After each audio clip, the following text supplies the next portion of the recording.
गोरे अंग्रेजों के हाथ से इस देश के काले अंग्रेजों के हाथ में चला गया।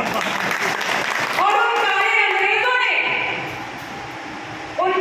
अंग्रेजों ने इस प्रकार शोषण कर डाला कि विकास की धारा में 75 साल में कुछ जातियां तो बहुत आगे बढ़ गई और कुछ जातियां गुमनामी के अंधेरे में खो गई। बहुत बड़ा कुचक्र था और सुनियोजित था। कुछ भी अचानक नहीं हुआ।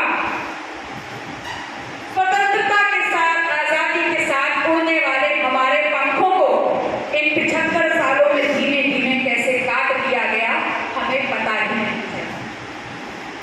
12वीं शताब्दी, अगर इतिहास के पन्नों में 12वीं शताब्दी में जाएंगे तो क्षत्रिय रणबांकुरों के नाम से अगर किसी का नाम अंकित है तो इस खगार समाज का है,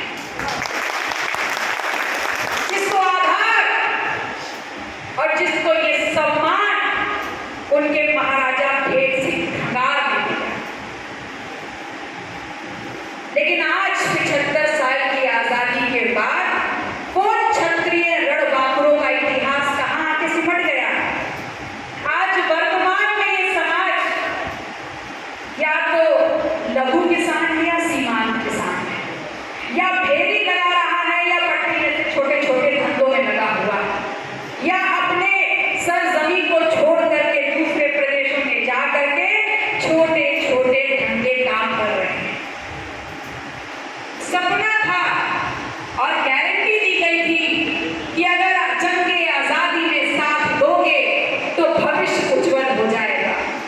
लेकिन हमारे तो 75 साल पहले वाले उज्जवल वर्तमान को अंधेरे में ढकेलने का काम कर दिया। तो अब क्या? और इस प्रकार अकेला गया कि कभी हम अनुसूचित जाति हो जाते हैं, कभी हम सामान्य जाति हो जाते हैं और कभी हम पिछड़ा वर्ग हो जाते हैं। तो 75 साल की आजादी में सम्मान तो मिला नहीं, बल्कि क्षत्रिय रणबांकुरे होने की जो पहचान थी वो पहचान भी आज खो गई। और समाज चाहे छोटा है चाहे बड़ा है, आज अपना माथा पीट रहा है और इस आजाद भारत में अपनी पहचान ढूंढ रहा है। तो कहना गलत तो नहीं होगा कि अन्याय हुआ है, और इस कदर अन्याय हुआ है कि ना रो पा रहे हैं और ना हंस पा रहे हैं। बड़े बुजुर्ग कहते हैं कि जब जब अन्याय के खिलाफ आंदोलन हुआ है, सत्ता स्थापित हुई है। और इसके उदाहरण है, पूरे विश्व उदाहरण है इसके। चाहे तो नोबेल पुरस्कार विजेता नेल्सन मंडेला का अफ्रीका में आंदोलन देख लीजिए, चाहे यूरोप में कार्ल मार्क्स का आंदोलन देख लीजिए, और चाहे अमेरिका में जूनियर मार्टिन लूथर किंग का आंदोलन देख लीजिए। आंदोलन हुए, लंबे चले,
लेकिन राजनीति के बगैर कोई भी समाज सत्ता में स्थापित भी नहीं हो सकता। ये सत्ता